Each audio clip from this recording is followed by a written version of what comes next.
how do I know if I'm not setting my PDA child up for failure by, quote, rewarding bad behavior constantly? So this is a question I get all the time on Instagram and Facebook. It's one that is way too complex for me to answer in a comment on Facebook or social media.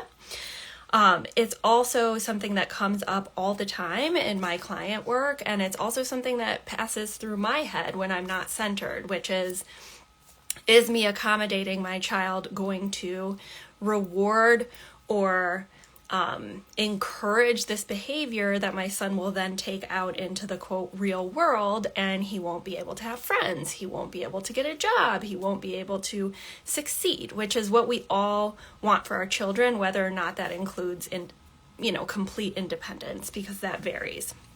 So I have 5 things that I'm going to talk about. It's going to be like a mini training to answer this question. The first one I want to talk about is validating this question. The second is about the fact that it's not behavior, what we're responding to.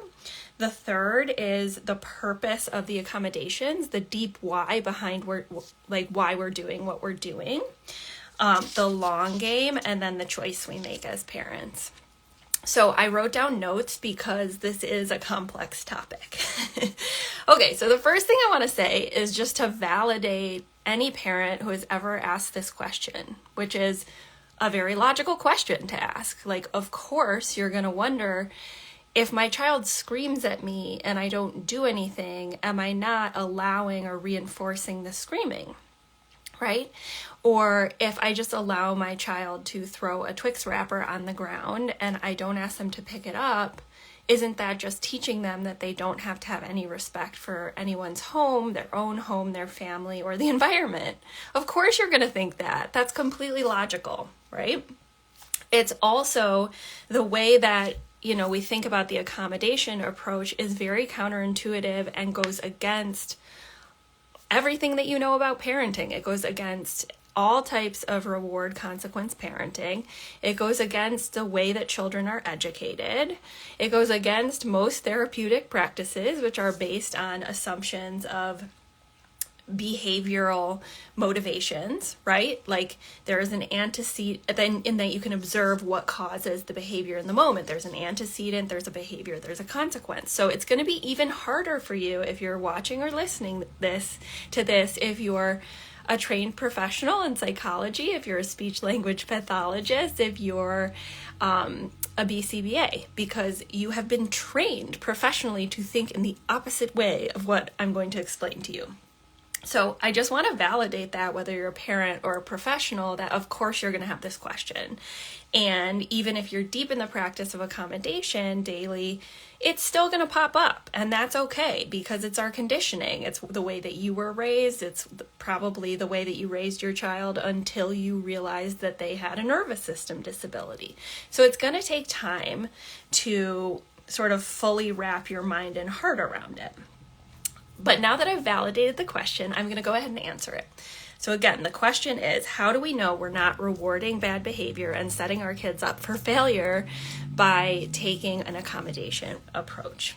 Okay, so the first thing I want to say is that it's so important that we always have our PDA glasses on or our PDA lens on and understand that it's not behavior. Because if we look at it as behavior, we're going to immediately go into our conditioning of, well, I need to extinguish this behavior, or I need to reward the child for having a different behavior. But what's really happening is what you're seeing is equalizing behavior and a fight, flight, freeze response, which is what causes a lot of the avoidance, right? But on the surface, it all looks the same, right? Like if you are like, hey, put your shoes on, and they like run away from you, it just looks like bad behavior and avoidance.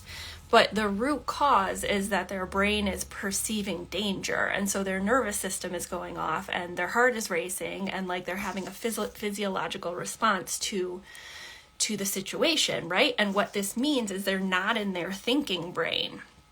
Okay, so your question is about like, how do I teach my child not to do this? Well, they actually can't learn when they're in their amygdala or their limbic system, which is the complete like autonomic, reflexive. When there's a lion in front of you, your body reacts. They're not in their learning part of the brain. Okay? And the second thing I want to say is they probably already know right from wrong. And they probably already know, like, it's not, quote, socially appropriate to, like, take a board game and throw it across the room when I'm losing. The thing is, in the moment, they can't access their rational thought and the skills that they have beneath the threat response in the same way that, like, when I'm having a panic attack, I can't talk to you about, like, statistical regressions, even though I know them, right? Because it's a different part of my brain and a different nervous system state that I'm in.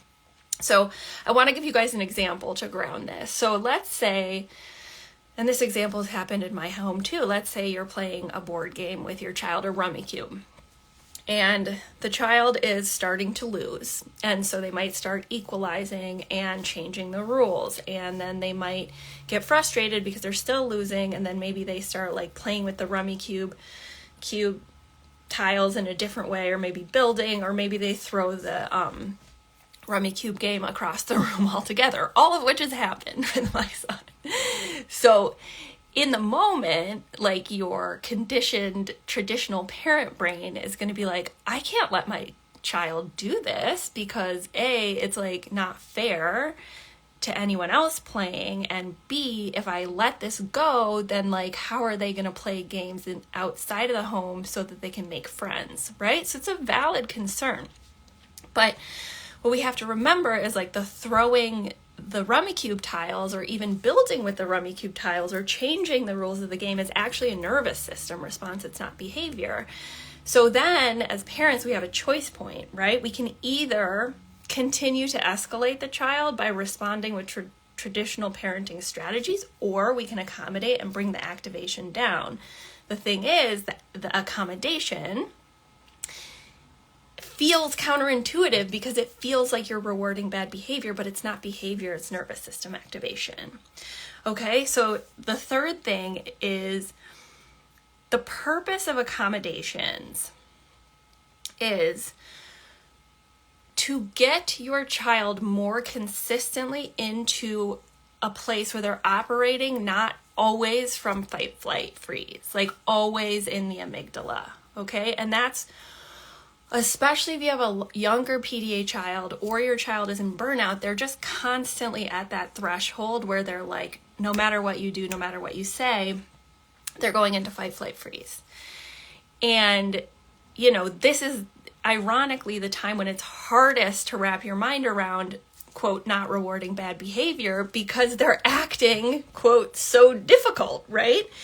But the purpose and how you can think of it is, like, every time you make the choice between activation and accommodation, every time you choose accommodation, you're bringing the child out of the amygdala back into the frontal lobe. Okay, so every time you have a choice, and you're strengthening the relationship because you're signaling safety, right? So rather than thinking of it as rewarding bad behavior, we can think of it like, I have a choice point as a parent, and I can either move my child back into their thinking brain so they have a chance at learning, quote, appropriate ways to play Rummikub, or a chance at accessing these skills that they already have, rather than, you know, trying to teach them something that they actually can't learn in the moment. So let me give you two examples. So this morning, I have them written down. Okay, so this morning I was making my son's lunch, and I took out his Tupperware from his lunch yesterday, and I saw that he had not eaten, like, any of his lunch. Mostly Doritos, mostly Lay's potato chips. He rotates, especially at school, through, like, crunchy processed foods. And so my old self would have been like, oh, that's so annoying. You know, like, he can't just choose whatever he wants to eat. He has to eat what I provide for him. This is ridiculous because it's changing all the time. But instead, I made the choice to accommodate him, which was like, I went into the room, I sat on the floor. I said, I noticed that, you know, the Tupperware is still full with your Doritos and your Lay's. And he's like, and 3 years ago, he would have just screamed at me. Now he's like, well, I don't like him anymore. Okay. And I was like, oh, I can get you pretzels. No. Each time I'm like fighting against my old self, which would have been like, he can't talk to me like that. I'm the authority. This is not appropriate to speak to, a mother like this. I shouldn't be sitting on the floor. This is all the stuff that parents think, by the way. It's not just me who used to think like this. Like, in the privacy of coaching containers, all of us are working through the same thing. Unless we're unicorns, in which case, congratulations. So eventually I figured out like what he could actually eat and accommodated him, right? And I luckily I'm at a place in my journey where I didn't like ruminate on all the things that like I'm setting him up to fail at. But I just want to validate that in the beginning of my journey, I did think like that, and I had to fight against it and understand the logic, or like quote what my husband calls the theory of change, to commit to it.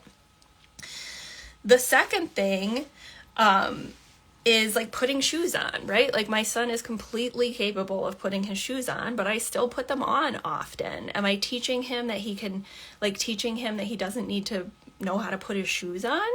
No, I'm allowing him to regulate his nervous system so that, ironically and paradoxically, he's actually more likely to put his shoes on at school because he's not activated, right? It's a very paradoxical way of thinking about things. And I know what you're going to say. The counter argument is always, well, what if it involves other people, right? And of course, that's a nuance, and we want to think about it, and I'm going to get to it in the next point.